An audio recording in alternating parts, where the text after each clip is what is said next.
Hello, this is Brave Sir Robin coming to you from Parts Unknown. Here today I'm going to do my first ever DVD wrestling review. I can't show any footage for copyright reasons, so I'm just going to talk about the stuff that I saw on the show. I've got some notes here next to me, so if you see me looking to the side, that's what I'm doing. I'm not reading off of a script, I'm just reading them just to give me cliff notes about stuff I want to talk about and key points I want to make sure I make. The DVD I'm going to talk about today is called The Power Wrestling Alliance, The Main Event. I bought this at an independent show in 2004. The Power Wrestling Alliance was a fed started by Ted DiBiase, and it was really heavy on Christian wrestling. So they actually talk about this on the DVD. They say that that starting a Christian wrestling fed was a really big deal for them, and they don't think it's been done before. I can't think of what the first one ever would be. I know there have been others probably since. I know Vince Russo was running one for a bit, or at least doing the booking for it. He might not have been running it, but it was a major part, and I remember seeing DVDs of it. This DVD I don't think is available anymore. I remember seeing it reviewed on One Wrestling once. There is a website on the back of this of who they say made the DVD. I decided to check it out for research, but oddly that website doesn't exist anymore. So this is probably a pretty rare DVD. It is worth getting though. It claims to have the first ever wrestling match, or the last ever wrestling match, sorry.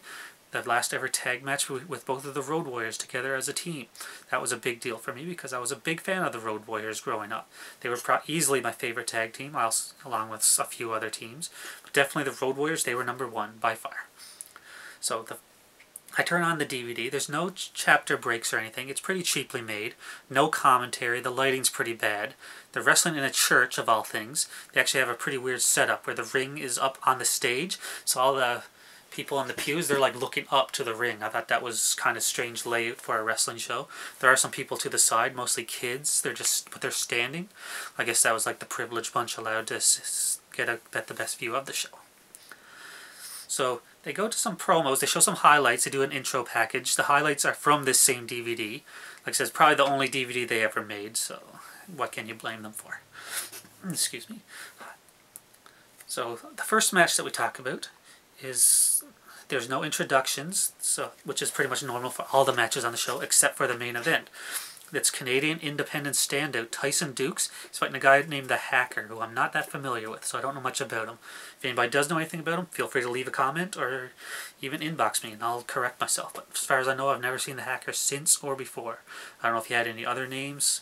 I'd be curious to know though.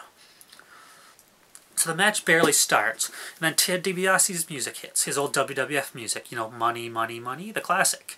He comes out and he says, he's talking to the guys, everybody has a price, all the usual stuff, and he says, I've been recruiting and I think you're the guy with a lot of potential, referring to the Hacker, of course. So he offers Hacker some money, saying he wants to recruit him to the $1 Million Corporation, I'm guessing, obviously to join the illustrious ranks of Tatanka and Bam Bam Bigelow and IRS and the others. So naturally Hacker accepts, because why wouldn't you? And then obviously this is a heel turn right at the start of the match, even though we're given like 2 seconds to really get used to who Hacker is before he turns heel.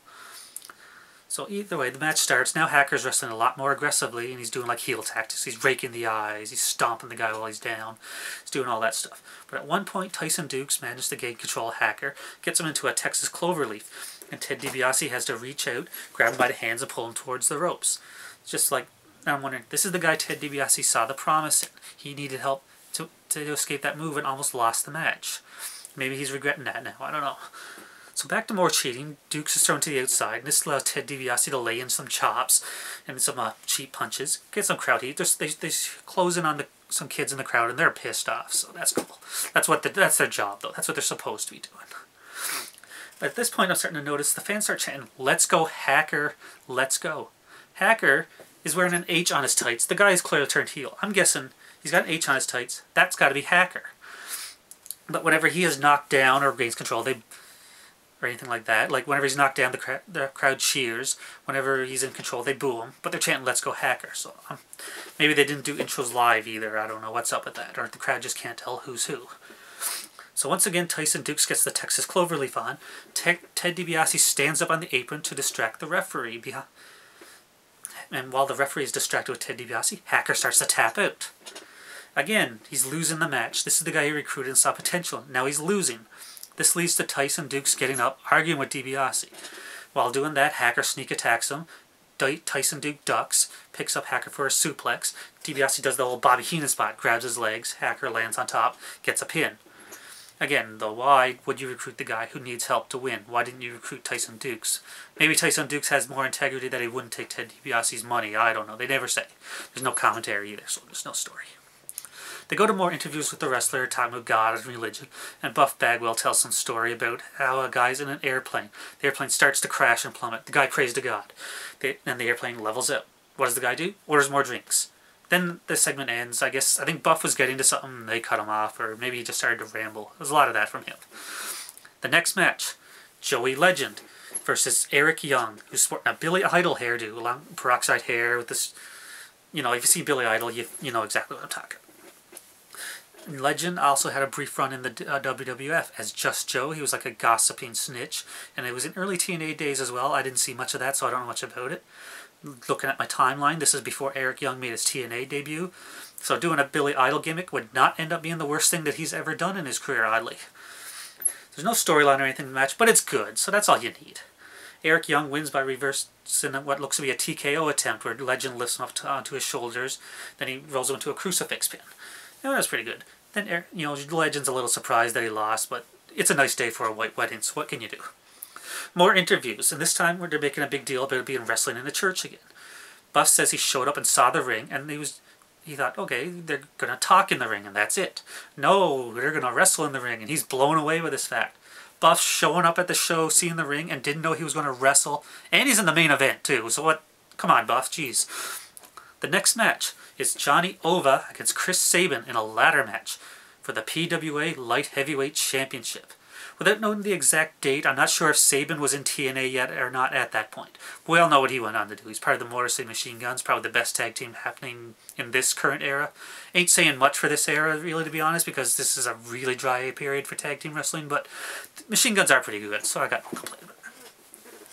So they do a lot of the typical ladder match stuff. I mean, you see one ladder match, you see them all. It's not bad by any means. I mean, both guys, they're not showing much personalities. So you're like, who do you care for? Johnny Ova, I think it's pronounced Ova, he has some manager with him named Bobby Rydell, so you guess he's the heel, and he's cheating, he's acting like a chicken shit. So, I guess we're supposed to be cheering Sabin, though they give you no reason to. So what happens is, throughout the match, like I said, the typical spots, Johnny Ova is climbing the ring. Sabin does the spot where he gets him under him and then power bombs the guy off, then he climbs up to win. Again, where there's no commentary, I'm not clear if Sabin was winning the title or if he just defended the title. But either way, he goes off with the belt. Some more interviews. Buff Bagwell's going on again. This time he's talking about the word ironic, and now nothing is ever ironic. It's just God. I don't know what he meant by saying that, and how no one ever loses in life. They gain life. He's just rambling now. I mean, it's hard to say. They cut him off again mid-sentence, of course. And Ted DiBiase and Hawk talk about God saving their lives and taking them through dark times. I'm not religious at all, but if that's what gets you through life, I mean, good for you. That's all you could say about it. So now the main event. Oh boy. This is where the story of this show is. The Road Warriors are introduced. Now they finally do introductions. And for some reason, the Ultimate Warriors theme play, and this is what the Road Warriors come out to.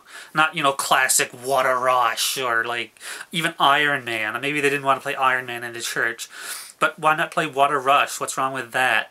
And not like they're having trouble using WWE themes. I've heard Ted DiBiase's tonight, and now we're hearing the Ultimate Warriors, so what's up with that? They come out in full gear with shoulder pads and face paint and everything. The crowd's pumped. Even I'm liking it. I mean, I was a big fan. I've got no problem with this at all.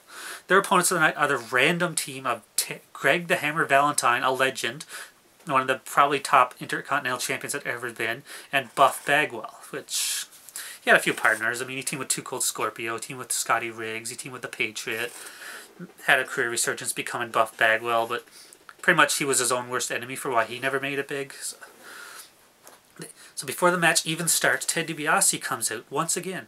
This time he wants to recruit the Road Warriors. They're legends. I mean, of course he's going to want to recruit them. He's saying, I'll use my money, I'll take you guys back to Wembley Stadium. I'll take you back to Madison Square Garden. Naturally, being the face as the Road Warriors decline, he raises his offer. It's like, I'll offer you more money if you join up with me. They decline again. Buff takes the mic. He's like, yo, Ted. And Valentine takes it from him.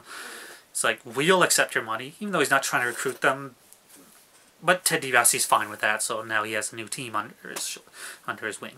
So that's cool. So the match starts. I mean, these are 4 guys past their primes. I mean, maybe Buff could still go because he's the youngest of this bunch. But they're doing a good job. I mean, they're not phoning it in. They're doing their spots. Greg Valentine is, you know, he takes some hard bumps. He does the classic spot where he just falls flat on his face. I love that from him. And Road Warriors, they're as powerful as ever. I mean, you're not going to expect much selling from the Road Warriors anyway. Animal hits his classic power slam. They end up winning the match eventually by using the Doomsday device on Buff. And then as they're getting ready to celebrate, the heels attack them again and lay them out with chairs. Animal's thrown out of the ring. Hawk's in the ring. They're double teaming him. Valentine's holding on to him while Bagwell smashes him in the head with the chair and makes him bleed. So, I mean, they're willing to bleed for this match, considering they're maybe in front of 20 people at most. So as this happens, Eye of the Tiger plays for some reason, and the missing link of all wrestlers comes out, which was pretty random. And it looks like he just came from the crowd, too. He might have just happened to be there and decided to run in like, oh, I don't like this. But why Eye of the Tiger? Why not bang your head? Is that wrong to play in a church, too? I mean, that's his classic thing. But either way, he clears out the ring. Buff even smashes him in the head with a chair shot, and he just no-sells it. Then he chases Valentine and Buff out of the ring. So Hawk is laying there, and then for some reason, this is where it gets weird. Now, the music changes to this weird demonic music, the lights go dark, and a red spotlight is shining in on Hawk. Now, a bunch of kids, they look like kids, it looks like they just said, let's recruit the local drama team, put them in demonic costumes, like they're in tattered clothes and face paint. One of them looks like the clown from Devil's Rejects for some reason. I'm noticing that. The rest of, maybe it's the ICP attacking Hawk. I don't know why they would do that, but this happens. They wrap him up in chains for some reason. They keep beating him down, knocking him down. Turns out this is symbolism, because this is actually not happening in real life. It's happening in his head, and because then this preacher comes out. He's like, Hawk, what's going on? Hawk's like, I need my drugs. I need all this. I can't escape it. So then, either way, they pray. They get to all this. Then Hawk breaks the chains, like, oh my god, big triumphant. Then it gets really crazy again. All the rest of the wrestlers come out. They all start talking about God and stuff. Fine. But then these guys come out dressed as Roman centurions, and a guy dressed like in all robes, and they're whipping the guy, and he's covered in blood. May or may not be Ted DiBiase Jr., I'm not sure. He's young enough, it could be him. Couldn't get a good look at his face because the camera work was too bad. But they whip him to the ring, they make him carry a cross, they tie him to the cross, then lift it up in front of the ring, then the wrestlers all come out and they bow to it. Wow.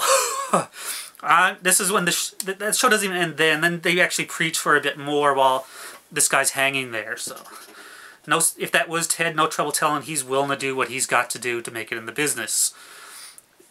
So that was the whole match. There was 4 matches. None were bad, like I said. I mean, maybe the main event. It's kind of crazy. That weirdness at the end, I don't know, I'm not religious, so I don't get it. Not what I would have put on a wrestling show, but I've seen worse. I mean, I've seen TNA, so, but I mean, for how cheap I bought this, it's kind of rare to get. If you're a fan of the Road Warriors, it's worth getting, so I got it for that. If that was their last match, I'm glad I own it.